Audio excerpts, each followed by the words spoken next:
advice. Doreen Granpeesheh and Dr. Doreen is an expert in autism. Doreen Granpeesheh. Dr. Granpeesheh. Dr. Doreen Granpeesheh. Dr. Doreen Granpeesheh is a visionary in the field of autism. Now you can ask me questions on Ask Dr. Doreen.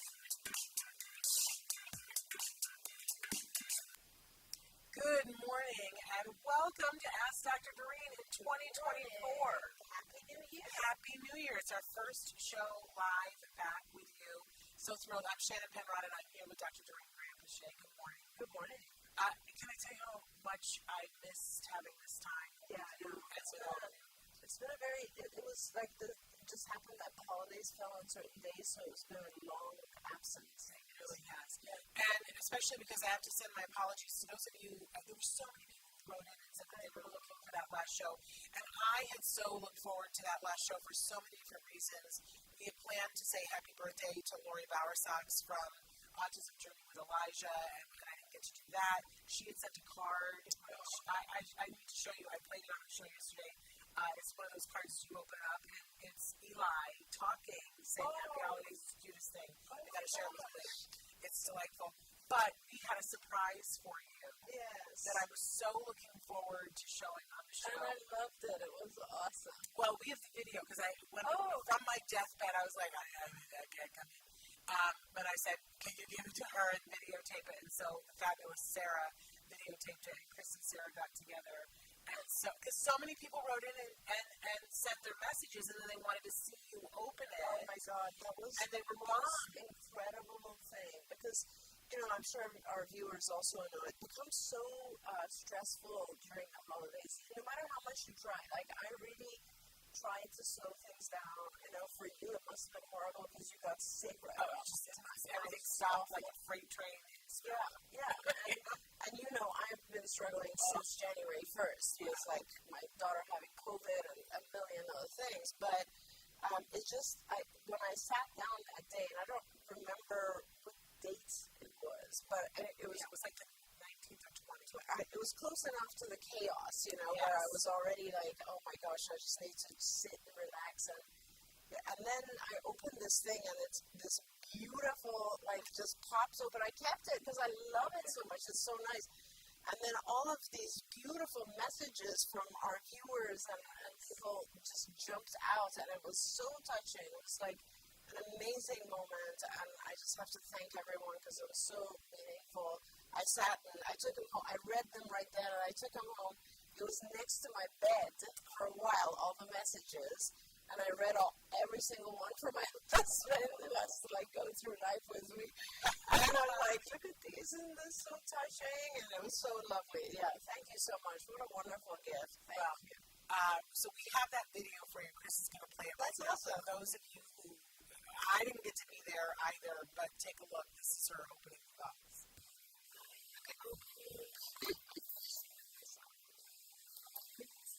Best wishes for you.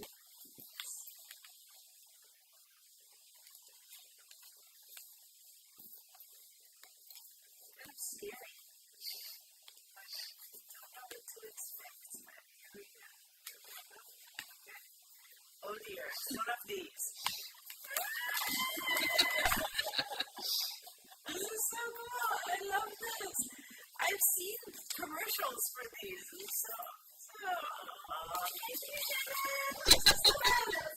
These are like letters, I think, from people. This is families. This is so amazing. Wow. Thank you. Wow, it means so loud. It's so awesome. Oh my God. Because it's supposed to all just shoot out and fly out, but I think I made the papers just ever so slightly too big because you're supposed to put money. You're supposed to put money in, and I think I made the papers, but some of you wrote really lengthy things, and I was trying to make the font big enough that you could read it. So lovely. But it was fun very, for me to connect with you guys as you guys were writing things in.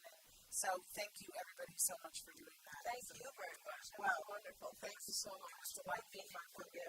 And we did a test run the day before. Oh, did you? Because I was so concerned about what was going to work, and so they shot out all over Sarah's office. Oh, but I think that then when I packed them in too hard, so it kind of did a and then a.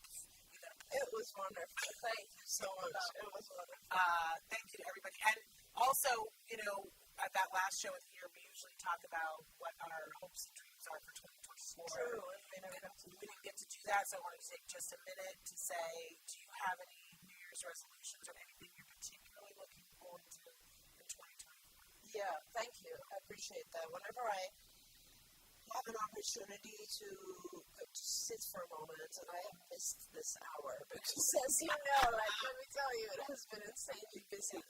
But I think for me personally, it's about health this year. I know that some of our viewers know we both had a milestone age last year, you and I, and so we are. For me, it's like, oh my gosh, why does everything hurt at the same time? And so it's really about health and trying to get more, just do the things that are meaningful in terms of health, right? Whether it's working out, eating properly, sleeping, all that sort of stuff. So that is a really big one for me, and I think maybe for you. We were just discussing that. And then I think I'm still just very excited about the changes that we're making at CARD. And even on the most difficult days, which I've had a few in the last week, I have much more gratitude than anything else because of the opportunity to make change. I don't, unless you've experienced it, you don't know how hard it is when you watch something you care about falling down or failing and your hands being tied.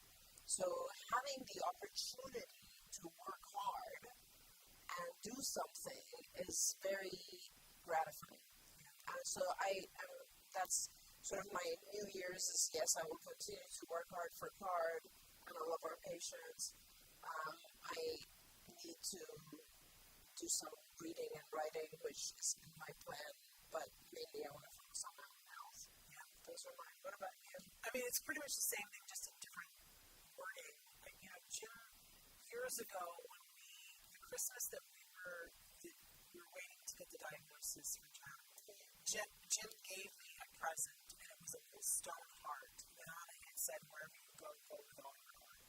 Oh, beautiful. And it became a real rallying cry for me in terms of, okay, if it's autism, then we need to go with our whole heart. What a beautiful thing, right? Yes. And that's kind of how I feel this year. It's like, okay, I've sort of narrowed it down in my head. The sort of rally cry is make it count. That, if I'm going to say I'm going to do something, then I'm going to go with all my heart, I'm going to make it count. Yes. But that includes, I can't go with all my heart unless I take care of myself. Yes, right. Which was really brought home to me. So very true, very true. It's like, you can't give away what you don't have, and I can't, and so the biggest, this is going to sound stupid, somebody put this, I wish I could remember who it was on Facebook, but somebody on Facebook said, my big New Year's resolution is that I'm going to dance for 15 minutes every day. I'm just going to put on music and I'm going to dance. And I was like, okay, that actually is something I might be able to do. So, what is today? I've been doing it for 8 days. Wow. And I have to say, it makes a big difference. It's a game changer. I'm going to do it. I broke a toe during this break too, because this and so I was like, I had this whole exercise plan. But the truth of the matter is if I'm just dancing and I'm not following somebody else, then I can listen to my body and not, put too much pressure on that foot. And I'm listening to music. Beautiful. It's like the 80s. Yeah, it brings it all back. Yeah, it is. It's awesome. And so that's been really powerful for me. And I'm really, because I've been feeling like a block of wood, like I just don't move. I know, me too. And so, I get it. The other day, one of the things that I was doing, I was like moving my neck around and it was going, it cracked like a firecracker. And I went, okay, enough of this. Yeah. Because I think it's move it or lose it time. I agree. I think that's a great way to look at it. And it's funny you say that. I love the concept of just dancing. Yeah. I can't do it right now with my knee. But you can sitting down. That's the nice thing about it. It's true. Yeah. And I was just telling myself, I really have to get heavily into yoga because at our age, it's just hard to do high impact stuff. And you just need to do very gentle stuff, And I'm also doing a somatic thing, somatic breathing. Oh, nice. Very nice. Which is supposed to be good for inflammation. Very good. That's true. You have to teach me. Yeah. It's that. Oh, okay. Good to know. So, great. It's 11 minutes every day, just breathing. And a little bit of, doing stretches and things. But anyway, all right. Okay. Let's see if I stick with it. See, this is why I need to see you every week. I fall apart when I don't. Well, listen, I fell all the way apart. Hey, we're saying good afternoon to Judy, who's thrilled that we're back, and we're saying hello and good morning, happy New Year to Dr. Doreen from Autism Journey with Elijah. I hope you were here for the beginning because we said happy birthday to you again. And we showed, and there was a beautiful message from you also in my presence, so thank you so much. Yes, so much. And there was one from Judy as well. Yep. Thank you so much. So, today's topic, for those of you who are just joining us, first of all, we're live right now on Facebook, YouTube, and Twitter, and about a dozen other sites. And if Chris has time, our fabulous, amazing Chris, what would we do without Chris? Yes. Seriously, stop. I'm so thrilled that he's back. I agree. He went on a journey of a lifetime. I know. I almost want to have him be a guest and tell us everything all about it. I was so because jealous. It sounded so amazing. And he wrote me an email, which, by the way, was also I was crying. Yes, and it was but he explained this view of where he was, and I was like, oh my God, I can see it. Yeah. That sounded so amazing. Yeah. Glad you did that, Chris. Yes, we're so thrilled that you went and that you came back. Yeah. Safely. Yes, safely, and healthy. So, anyway, Chris, if he has time, he'll put up on the screen some of the different ways that you can be watching the show. The show is available pretty much anywhere you get your podcasts. You can download it. Make sure you're looking for Ask Dr. Doreen. It is a separate podcast now from Autism Live. Please subscribe to this podcast so that you make sure that you get the latest episodes. Whenever we do a new episode, you'll get it in your inbox if you happen to miss the live. It's a great way of doing it. It's free to do. Subscribe to Ask Dr. Doreen wherever you get your podcasts. We also love and appreciate reviews. If you have not already done a review on iTunes or wherever you get your podcasts, we would really love for you to do that. When we split Autism Live and Ask Dr. Doreen, it meant that, some people were having a hard time finding us, and if you really want to help this show and Dr. Doreen's message to get out, doing a review helps more people to be able to find the podcast. I do want to say that when you do the podcast, when you get the podcast, you will get some advertising because that's how we keep the lights on here, and that's a really important thing. We hope that you'll appreciate those sponsors that are helping us to keep the lights on.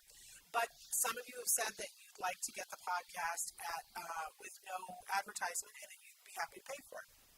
We set that up for you. We listened. And so for just $5 a month, here's the good news. If you subscribe to the ad-free podcast, you get both Autism Live and Ask Dr. Doreen. And you get that by going to glow.fm/autismlive. And then you can get both podcasts and get them ad-free. So there is that. But we love and appreciate everybody who likes, shares, and lets other people know. And we also appreciate it when you join us live and write in your questions, because I think that's the most fun for us. Absolutely. Is when we get to feel like we're having a conversation with you guys. So today's topic, because we had this planned for the last show and we didn't get to do it, so we said let's do that, is talking about diagnosis. Because this is an area where everybody has a lot of questions, and it's not a one-size-fits-all. Because if you have a 2-year-old and you're thinking about getting a diagnosis, or you have an 18-year-old who is in the process of getting a diagnosis, or you might be 45 and thinking, well, my significant other has said I need to go get a diagnosis, it might look a little different. Yes. Depending on those things. So that's what we're talking about. Should I give you a starter question, or do you want to start with a statement? Whichever. Okay. Well, the starter question is, can a child who has ADHD be misdiagnosed? My son is ADHD and ODD. He is 8 years old, about to be 9. My son was evaluated for autism, and it was ruled out. I took my son to a new psychiatrist. He does not agree with the autism evaluation outcome. He wants my son to be reevaluated for autism. What can I do in this situation? Yeah. So I'm so sorry that you're going through this. it's just so difficult when our children are struggling and you get a whole bunch of different labels. Everything that you wrote is possible. Yes, it's possible that it happens all the time, in fact, that people are misdiagnosed. Years ago, about maybe 10 years ago, we were not allowed to diagnose ADHD and autism together. Right now, you can diagnose, as of 10 years ago, you can diagnose ADHD and autism together. ODD is a diagnosis so ADHD obviously is attention deficit hyperactivity disorder, and ODD is oppositional defiant disorder, which I just hate that diagnosis. It's like, I've always hated it. I think it makes no sense. It's a behavioral response to something. Like, basically children who are defiant and oppositional, I think that's purely based on their environment and what they're struggling with and how they've learned to cope or communicate. But I'm not going to go into that. But yes, it's possible to have all of those. Now, what you should do is you should go to someone and see someone who regularly diagnoses.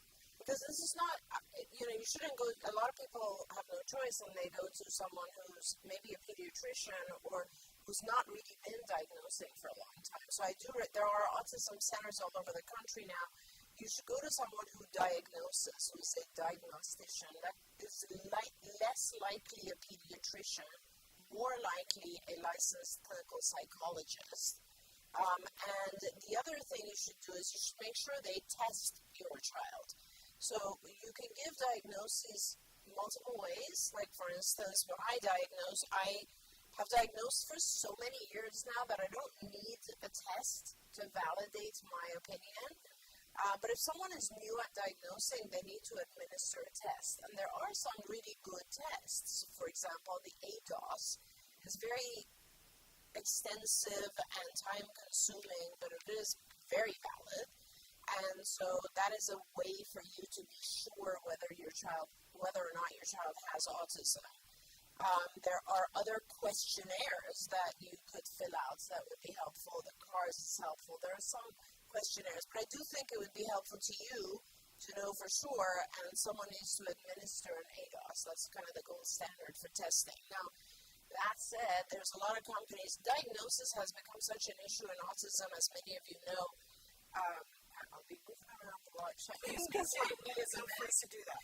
So it's been such a big issue for so many years because the growth of autism has been so significant throughout the world that a lot of funding went into different ways to diagnose. Right now, in the U.S., there are several different companies that are doing unique things for diagnosis. There's 2 companies. One of them actually has breakthrough clearance from the FDA.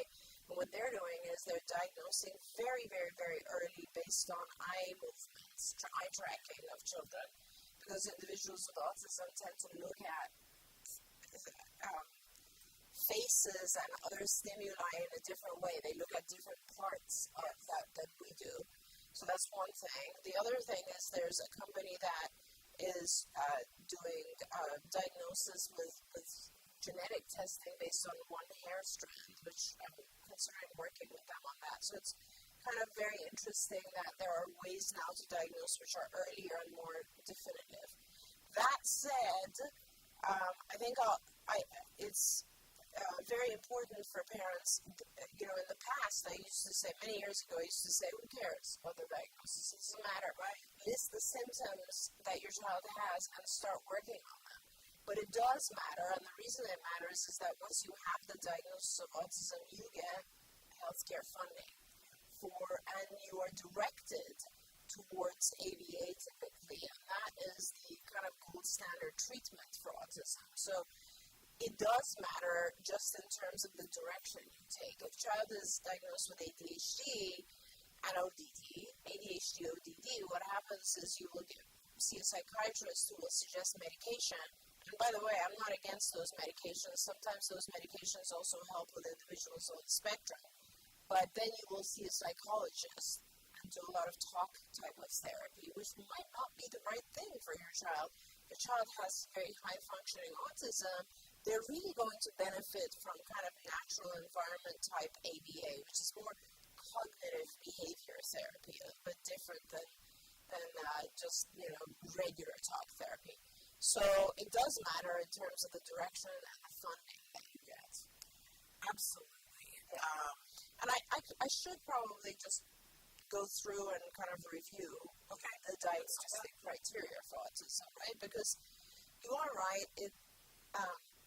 The diagnostic criteria are the diagnostic criteria, and more these days, as people become more familiar with autism, and as society becomes more accepting of autism, more and more we see adults who have been functioning, maybe not thriving, but functioning, who come to us and say, I think I have autism, can you diagnose me?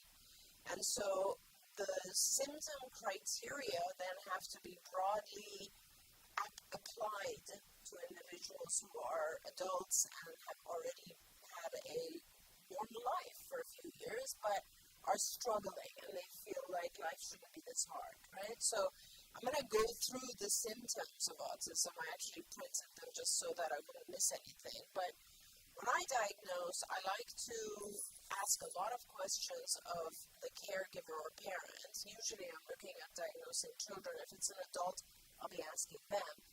And aside from that, I'm also observing for at least an hour, maybe 2 hours, and that gives me an opportunity to really understand a little bit better if the individual does actually exhibit all the symptoms that are required.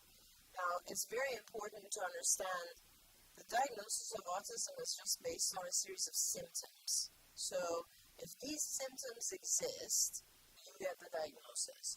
It is not based on what's causing it. And that's a very important distinction because after my diagnosis, the next meeting, I really start going more into causation and history because that affects treatment significantly, right? I mean, and that is my whole, education that I try to give behavior analysts is that not every autism is the same. You have to understand what's causing it in each individual. You have to understand a little bit more about the symptoms in each individual. But essentially, it's based on two areas that the individual is struggling with. The first area is specifically called communication and social, it's communication or social communication across multiple environments or domains. And in the past, before this version of the diagnostic manual, this section was divided into two. One section was communication, the other one was social behavior. But now they got joined, and I think that was in 2003, that's a while ago, I don't remember exactly when, maybe 2013. I think the last one was 2013. Yeah. So, already 10 years ago, or 11 years ago now. So basically, the area of struggle that has to do with social and the area of struggle that has to do with communication will merge, which makes sense. If you think about it, if you're struggling communicating, your social behavior is going to be affected. Now, for a diagnosis of autism, you must meet all three of the specific symptoms that are listed under this section. All three. You must have all three. The first one is deficit in social emotional reciprocity. Social emotional reciprocity means, back and forth sharing of social behavior and emotional behavior. Now, examples of that are abnormal social approach.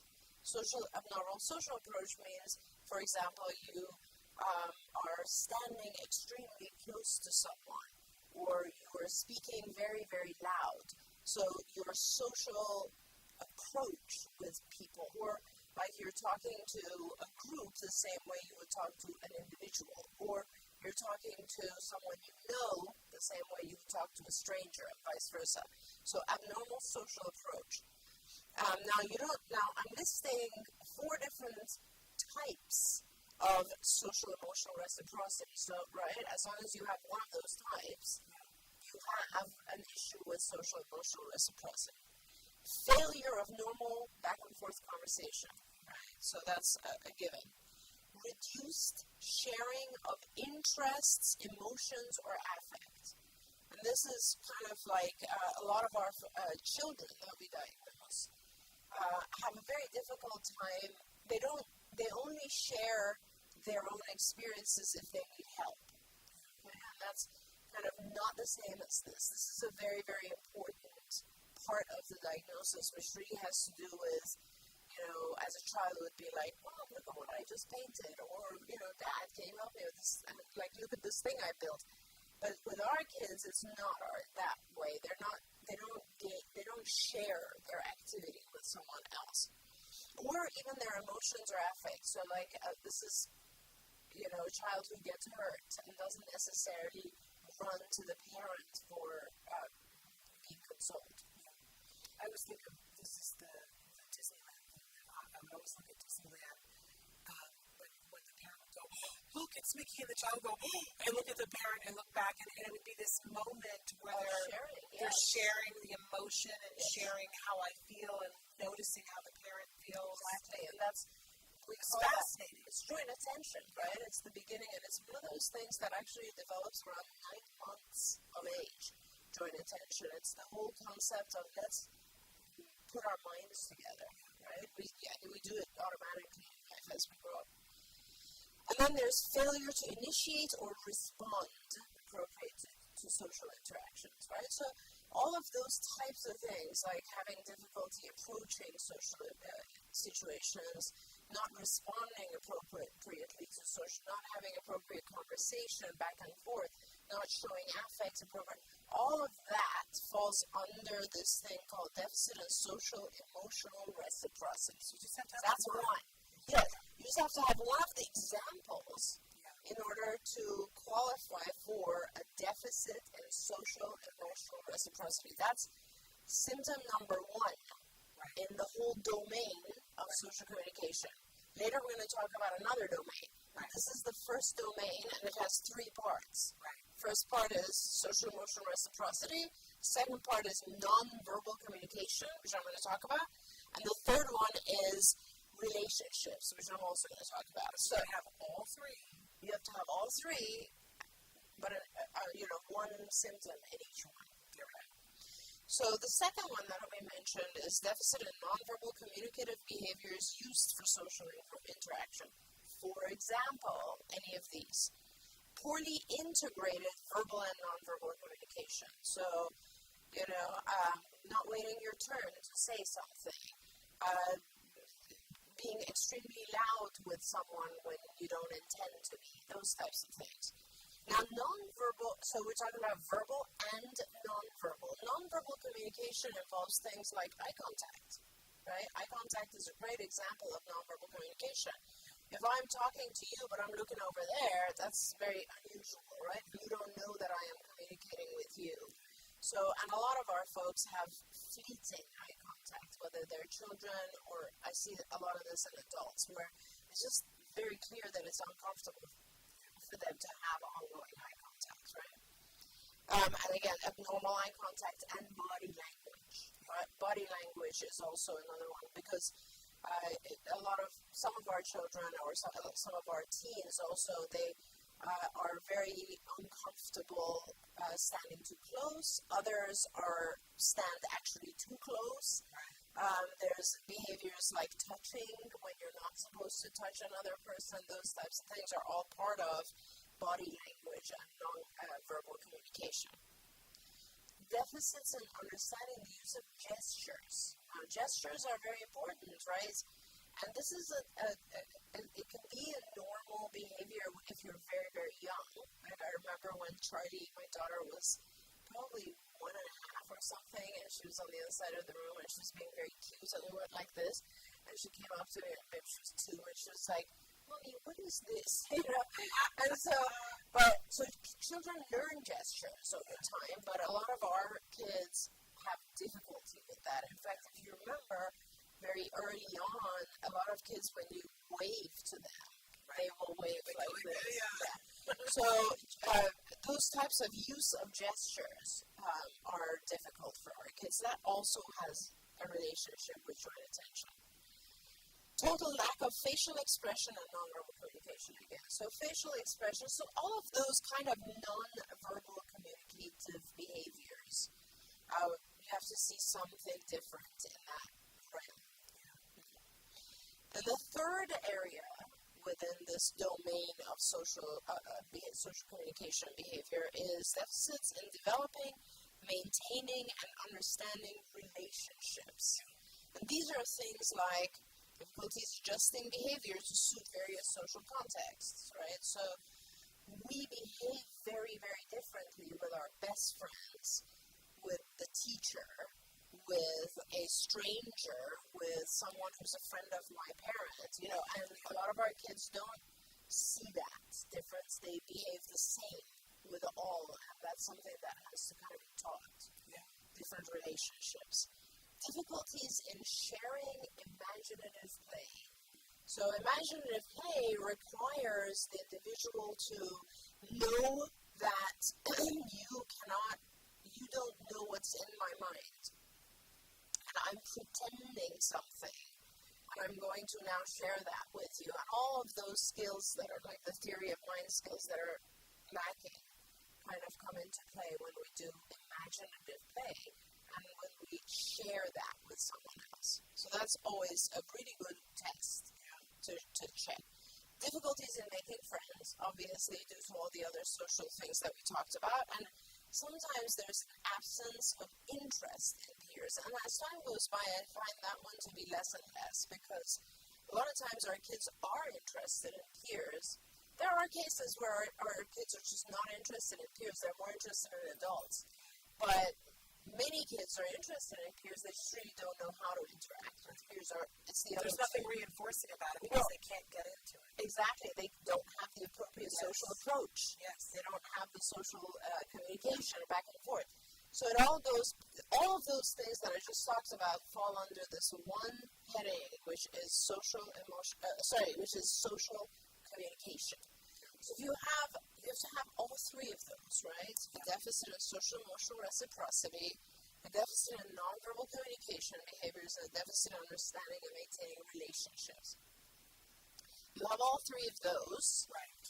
That's three specific symptoms. That could be more, right? Because you could have many under each of those. Now, the second domain, the second area that, if you had just what I just went through, you would actually be diagnosed with social communication disorder, which is a whole different thing. That's an important thing to say, though, because I think a lot of times people go, well, I have that, so I must have autism. That's right. This is one part of it. That's right. That's right. And you're going to and the other thing that's also important about that, what you said, is a lot of people have social anxiety. Yes. And social anxiety will lead to almost everything I just went through. Yeah. So when you have social anxiety, you avoid people, you don't approach them appropriately, you don't maintain eye contact, a lot of that stuff happens from social anxiety. And so that's why it's common for adults to confuse social anxiety with autism. Autism is, and I always try to tell them, autism is more pervasive. It has a lot to do with how you process the world. It's not just about how you feel. There we go. Right? That's a really important step. It is. It's about how you think and how you take in things and how you organize things in your mind. So the second whole domain is this very, very important area which distinguishes autism, I think, from other problems. And it's called restrictive repetitive patterns of behavior, interest, or activities. Okay? Restricted repetitive patterns of behavior, interests, or activities. Now, in this domain, you only have to have two symptoms. So, 2 from here, 3 from the other, total 5 symptoms for autism. Now, I'm going to give you 4 types of areas that have to do with restrictive repetitive behaviors. This is, by the way, you guys were in ABA, they refer to it as self-stimulatory behavior, stereotypy. You hear all those terms? Yeah. That's here. Okay. So, number 1, stereotypes are repetitive motor movements or use of objects or speech. So, Simple motor stereotypies. We're talking about this or this, right? Any of these types of things. Motor repetitive behavior. Lining up of toys or flipping objects all the time, right? So that's a common one. Echolalia, repeating either sounds or words. Repeatedly. Lines from a movie is kind of on the higher end, and on the more severe end is just running around and making those sounds. Idiosyncratic phrases, that's more lines from a movie. Okay. So that is one area. Stereotypes or repetitive motor movements, use of objects, or speech.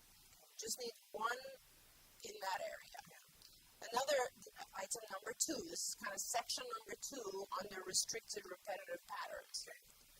Insistence on sameness, inflexible adherence to routines, or ritualized patterns of verbal, nonverbal behavior. So insistence on sameness usually comes out when we see extreme distress at small changes. There's an example. Difficulty with transitions.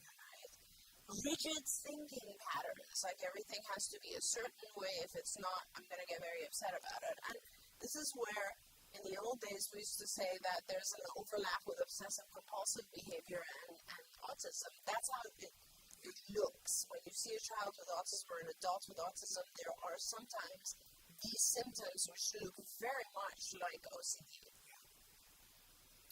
Needing to take the same routine or same food or same clothing or those types of examples, parents tell me, well, he'll never wear short sleeves, or, if I change the direction I take him to school, he'll have a meltdown, or if I change the furniture arrangement at home, he'll get very upset. And the presence of those, for me, as I said on my second evaluation, I start going into causation. The presence of this type of stuff, OCD-type symptoms, and autism always indicates a little bit of anxiety to me. And I note that because then I know that I need to make the child feel a little bit safer when we start intervention. Okay, so the third area. Highly restricted, fixated interests that are abnormal in intensity or focus. For example, really strong attachment to an object, like kids who love to carry around something and they have to have it, or excessively perseverative or circumscribed interests, like kids who will only want to talk about geography. That's their thing, or Thomas the Tank, or there are kids who will, they love taking things apart. Or, so that's, their focus is very, very focused on just one thing, and that's really all they want to talk about. That's it, and it's perseverative, and they do it repeatedly, and that's their thing. The fourth one, hyper or hypoactivity to sensory input. I was very, very excited when this came in, because this was not a symptom before 10 years ago, and now it is. So this basically recognizes the fact that individuals with autism may have an apparent different reaction to pain or temperature, an adverse response to specific sounds or textures, which is so important to the sensory input, right? Excessive smelling or touching of objects, which we see very frequently. Visual fascination with lights or movements, right? The self-stimulatory stuff that we see. And so all of this stuff, I listed 4 different areas, like stereotyped motor movements, insistence on sameness, highly restricted fixated interest, and then this hyper or hyposensitivity to sensory input. Out of all those 4, just 2 areas need to be present, right? And that's really important, I feel, in the sense that you identify that there are these things present. And then, of course, the other things that happen with autism, with a diagnosis. So if you have 2 in this area, 3 in the other area, they come together, okay, you have a diagnosis of autism, okay? But there's a couple of asterisks, right? Yes. Okay. So one asterisk is that, first of all, it has to have developed early in life. In some cases, the level of functioning is so high. In other words, these symptoms exist, but the person has figured out how to cope with them. that it doesn't get diagnosed later, but it has, because later in life there's some stressful events that kind of evokes these problems. But mainly these things have to be present from, very early in life. So that's important. Second thing is that any disorder, like this is very, very important for people to realize. It's in the very first chapter of the diagnostic manual, when you get trained, it doesn't matter if we're talking about autism or ODD or ADHD or depression or alcohol dependence, it doesn't matter. Whatever it is has to prevent the individual from having a successful experience in their life. So the way that it's specifically written is symptoms cause clinically significant impairment in social, occupational, or other areas of functioning. So what I always say is, if I'm diagnosing someone who has alcohol problems, right, dependence or abuse or whatever, they come in, they could be drinking 10 bottles of scotch a day, but as long as their life is happy, normal, in their family, at work, at school, or whatever else, I cannot give them that diagnosis. It's not considered a disorder, right? And we're talking about these things are in the, diagnostic, the statistical manual of mental disorders. And I don't like the word disorder. I try to avoid that, but the truth is, these are things that take away from life being, you being able to thrive. Yeah, I always think of it is that it has to be present at such a level that it's creating issues enough that they're causing you to be unhappy. Because I think most of us, especially parents, right? Exactly. We look at this list and we go, oh, I see a lot of myself in there. And I think there are a lot of parents over the years who have said, I might be on the spectrum, and they go to get a diagnosis. Now, some of them get the diagnosis, and I see that they go, oh, my whole world makes a lot more sense now. But a lot of people don't get the diagnosis because we don't qualify for it and we can argue about, well, is it because we found a way to cope? But if we could find a way to cope, then it means we don't have a disorder, is how I interpret it. Yes. And that in and of itself, I'm just going to be honest with you guys, for both my husband and I, because we asked those questions, we were like, oh, I joked with you this morning, I said, you're finally going to diagnose me with something, right? I'll take ADHD, I'll take it, right? To explain why I can't get certain things done. I think it helps us to be rooted in a thing of saying, oh, that's why. That there is that freedom of going, oh, that's why I'm struggling. But the truth of the matter is that what I've learned is to have respect for the diagnosis. Yes. That I might be having difficulty with something, but it isn't I've found a way to cope, which means that what I have is entirely different than what somebody else has if they qualify for the diagnosis. Correct. And that I need to be kind about that and realize, wow, if I'm having difficulty, but it's not to the level that it's interrupting my life, then I need to think about how hard that must be for that other person. That's right. And also, Shannon, this is why and it's really interesting, this is why I have no problem with doing ABA to help individuals with autism. There's this whole, I'm just going to open this can of worms for a minute. There's this whole, belief system and thing that's going on now where people are like, hey, I have autism, I don't need your help, I don't want your help. I want everybody in the world to accept me as I am, which is completely fine. And that's totally fine based on two conditions. One is you actually are thriving in your life. In other words, you are at the point where you're very happy with everything in your life. You have a job, you have family, you're not feeling lonely, you're not feeling depressed, you're not feeling anxious, you have friends, you have everything that a healthy, normal human being would have. Totally fine. And the second one is that the people around you are not being disturbed. That's really important. Like I could say, I am perfectly fine having obsessive compulsive disorder. Perfectly fine. Except, sorry, but if you come in my house, you have to take a shower right outside my door before you enter. I'm going to spray you down with Lysol. You have to wear a mask. I mean, you know what I mean? And that's true too. That happens too. So in that case, does the individual who's forcing everyone who comes into their house to take a shower, does that individual need to perhaps consider working on that issue? Well, there are going to be consequences. There's going to be consequences. Eventually, no one's let people come over. Exactly. And so that's kind of my thing. It's like, I have a dear friend who has somewhat severe autism, right? And sometimes I go for a walk and he joins me. And it is, if it's just me and him, I'm like totally telling him, you shouldn't be doing that because that just doesn't, people around you will, but he'll scream. Every once in a while, he'll do a very, very loud verbal screaming kind of stereotypy, right? And like people in the neighborhood are scared of him. People in the neighborhood don't want to interact with him. I'm pretty much the only one who does, me and my family. And it's like, it's very hard for him. He's lonely. That's his biggest issue. And I know that's his biggest issue because he tells me, like, he wants to hang out, but nobody wants to hang out with him because he has these behaviors. And so that is my point when I talk about kind of working with individuals on the autism. The society can adjust to some extent, but in the end, if you don't become part of society, you are going to struggle. You are going to suffer. And that's why it's important to try to change some of these behaviors. It's like anything else that is in the diagnostic manual.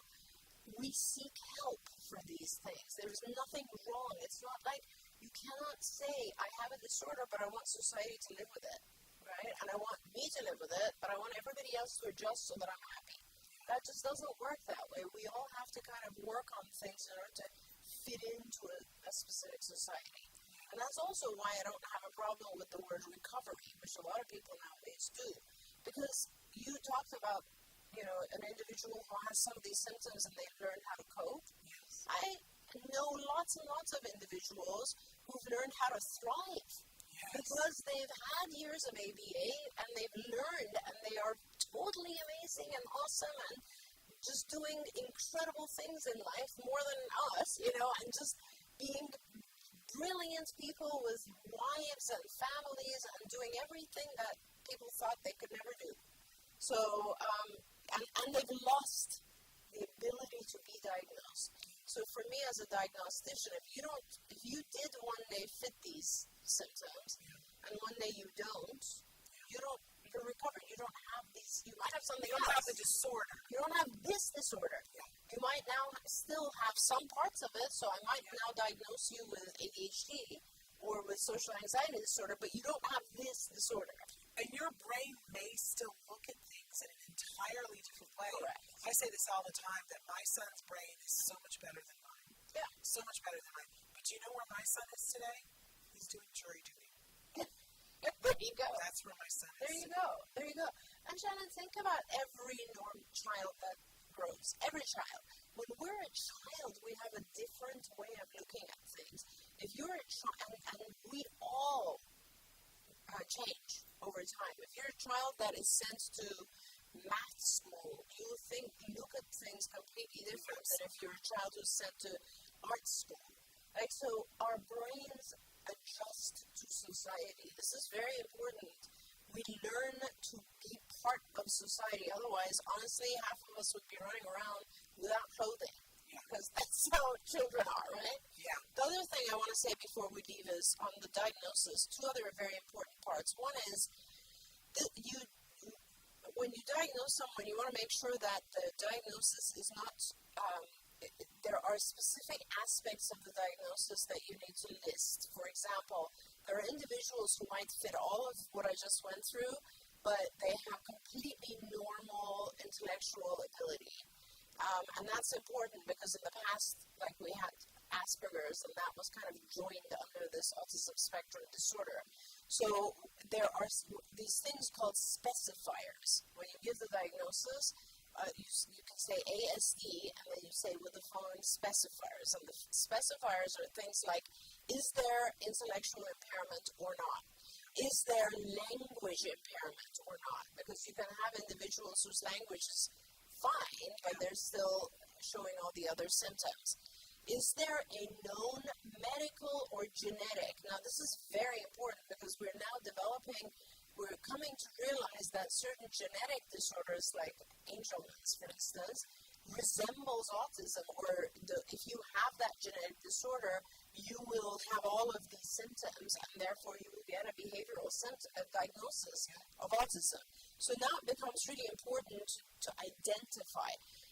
Listen to this, is associated with a known medical, genetic, or environmental factor. I loved when they put that in. It was so important because, there's a whole class of physicians who believe that the genetic component of autism is triggered by an environmental factor such as toxins.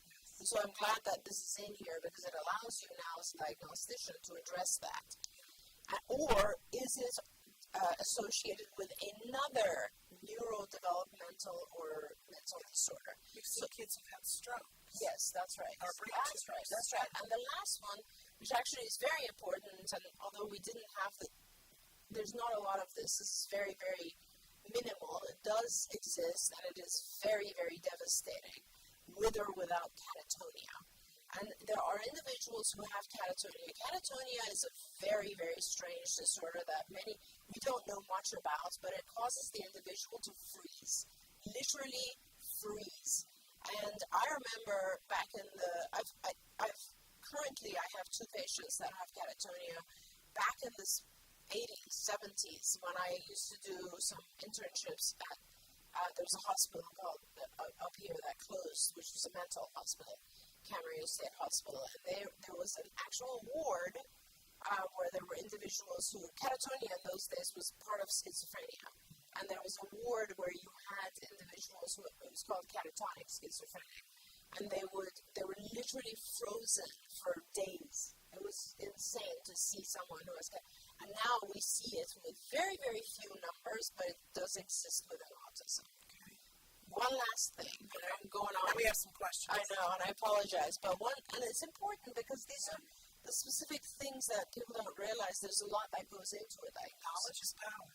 So there's one last thing, which is there are the two domains that we just talked about, the social communication and the restricted repetitive. You have to, as a diagnostician, you have to rate the severity of the individual in those 2 areas. Yes. So when you have 2 numbers, when you have social communication, I can give you a rating of 1, 2, or 3. 1 means you're mild in that, you have mild deficits in that area. However, because this drives me crazy, technically it says needs support, but at the lowest level. But what I hate is when doctors say, your child's a 1, so they don't need anything. Yes. The very definition of a 1 means qualify for the diagnosis, needs support. That's right. At the lowest level, that's right. But still needs support. That's right. That means, like, for instance, we've made some accommodations on their IEP. That is support. Right. So it's level 1 needs support, level 2 needs significant support, level 3 needs substantive support. So it's kind of like the amount of support increases when you're more severe, right? So the first number has to do with how much support you need in the area of social communication. And the second number, again, a 1, 2, or 3, has to do with how much support you need in the area of restricted repetitive behaviors. This is important because a child who is a, let's say, 1, 3, that means they have pretty decent social communication. They don't need a huge amount of support there, but they have a lot of repetitive, restrictive behaviors or sensory issues. They need a lot of support in that area. That's a 1, 3. That's a very different child than a child who is a 3, 1. A 3, 1 means this individual has almost no language at all, no ability to communicate, no social interaction. But you know what? They have very, very few restrictive, repetitive behaviors. They might have a little bit of sensory input issues, but not much. Those 2 children are very different. So what drives me crazy, Shannon, is when people diagnose and they give 1 number. There are two numbers, and the two numbers matter. Yeah. That tells you the severity of the autism issue. And if you get something with one number, go back. Go back and say, I'm supposed to have a severity factor within each domain. Either you have somebody who is half, whatting it, or they don't know what they're doing. Yeah. So go back and ask them for both numbers. Okay, I want to get to some of these comments and questions. Autism Journey with Elijah said, thank you both for what you give to the autism community. We're blessed. She asked a question, and this is for a friend, not for her child. If I have a diagnosis in 2017 and we never went back to get a second opinion, we took the doctor's word. Now he's 5 years old. Would you recommend getting another diagnosis if the symptoms are getting better or worse, or is the diagnosis a firm answer? I love that question. Thank you. And they did the ADOS test. It took 2 days and 3 hours. He's currently diagnosed with ADHD. And then they wanted to know, somebody else said, is the ADOS the ideal test for autism? It is. It's the gold standard test, I have to say, but it's insanely long and tedious.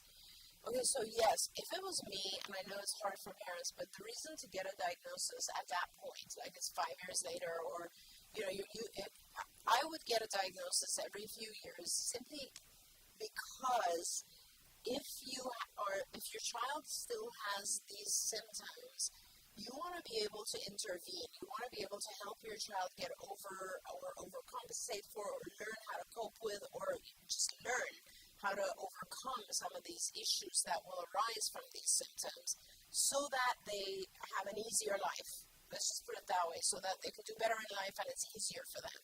So therefore, without the diagnosis, you're not going to get the intervention. So getting the diagnosis matters only if you are then willing to actually follow up and look at it as special tutoring. It's kind of like if my child's in 4th grade and they're struggling with math, I can either ignore it and say to myself, you know what, as soon as they hit middle school, I'm going to change them to an arts and crafts school and math won't matter. Or I'm going to say, I need a math tutor because my child's going to struggle with math forever. So it's one or the other. And in order to get that math tutor, you need to identify that there's a problem with math, which would be getting the diagnosis again. There we go.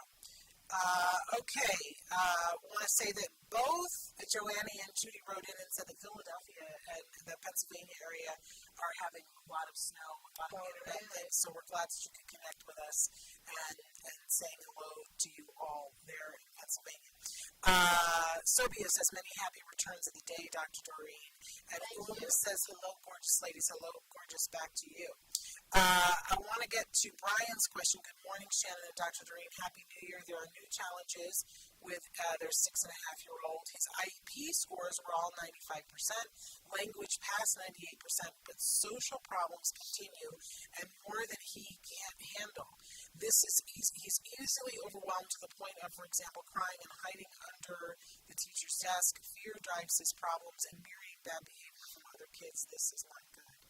I just want to say to Brian, so often in an IEP, we're going to be talking about IEPs a lot in the next couple of months, but in IEPs, they have this thing that they do where they'll come in and they'll give you all the test scores that are they've been taught. I used to be a teacher. They've been taught, come in and say all the good things, right? To get you all comfortable, and then to say to you, we no longer need the IEP. But a lot of times our kids are dealing with anxiety and social issues, and they can academically fly. This is a great thing, but don't let them shortchange you on the other stuff that your child needs. Now, and I think Brian later rose and said he's also getting evaluated for inattentive ADHD because focusing and staying on task beyond about 10 minutes is hard. Of course, he thrives on it. So, I guess my initial reaction, Brian, is that it's easier to take care of the anxiety than it is to teach the language. So you're in a good place. Let's start there. His communication and skill, a lot of kids who have very, very good communication, people don't realize that there's other things going on. If I were you, I would not, this is not about going back and getting a diagnosis. It's possible that he's having a hard time attending past 10 minutes, but honestly, at his age, 10 minutes focus is not bad at all. So, yes, they can do that diagnosis, and that's easy. That's not a problem. But the main thing I would do is I would go and observe, and maybe not you, maybe someone he doesn't know, so that you can get a real picture of what's going on in school. Something is causing him anxiety. These are anxiety behaviors, hiding under the teacher's desk, crying and hiding. This is anxiety. Now, it could be a multitude of things. It could be it's so loud in the classroom that it's too much for him. I don't know if he has sensitivity to sound. It could be they're getting 95 or 98% is too much pressure on him. He has to really work too hard and he's drowning. It could be that he doesn't understand at all the social interactions with other kids and it feels like someone's bullying him. It might not be bullying him, but to him it feels that way. Do a observation. Sometimes schools will only limit observations to like 20, 30 minutes. Do multiple observations. Find out what is causing him fear and anxiety in school. I wonder if he's doing this kind of stuff also at home or is it just at school. Find that out. Come back to us. Let me know because I hate it when our kids go through anxiety like this. It's so important. It is so impactful in their future life and in their ability to believe in themselves and trust themselves and have self-confidence. So we need to figure this one out. I appreciate your enthusiasm for that. We're really out of time, you guys, but I want to thank so many people for writing in. Jill says you can't possibly have been alive in the 70s. We were alive in the 60s. I was in college. We should probably try and answer some of these next time when we, because we didn't get it. I love Lucy wrote, is it possible to be reassessed and have the two numbers be lower in the reassessment that would be conducted 2 years later? And that's the goal, Lucy. The goal is that whatever you've been doing is working, so you're going from a 3 to a 2 to a 1, and hopefully after that, losing some of the symptoms. So yes, that's wonderful. Brian's, very sensitive and easily overwhelmed. He will stop simple and get upset about something. Okay. We'll talk more, Brian. Join us next week so I can give you some pointers if it's a matter of just oversensitivity to things around him. And he said thank you and happy 2024. And I'm sorry that we didn't get to everything that everybody wrote in, but we'll continue this conversation next week because it's very, very important. I do want to say, too, Joanne wrote and said that the doctor told her she didn't need the numbers. What would you respond to that? That the report told her everything she needed to know about the child and she didn't need the numbers. Yeah, you need to know the numbers. Children who the severity level matters significantly in terms of what you do next. I just don't understand a doctor that would say you don't need the numbers. That feels very condescending to me. I think it's more just their education. People did not get educated correctly. Well, there we have it. Anyway, you guys, so thrilled that we had this time with you and we went a little bit over. Thank you for that, Dr. Granpeesheh. We are back tomorrow. We are doing a Let's Talk Movies with Moira and Shannon. Lots of things. Please join us to watch the top of my head fly off about a couple of things. One that we're not even going to talk about yet. You've seen 4 things. It's a whole discussion we have to have. Oh, dear. Okay. So, anyway, but Moira and I will be here tomorrow, and she's going to give you an update on some important things happening with Taka, and that's going to be really wonderful. And I think we have a huge guest next week that is going to be joining us, and I'll give you more information about that hopefully tomorrow. Until then, thank you. Thank you. Happy New Year. Happy New Year, and give your kiddos a hug from me and one for you too. Bye-bye for now. Bye, everyone. Don't forget, you can watch Ask Dr. Doreen live every Tuesday morning at 10 a.m. Pacific Time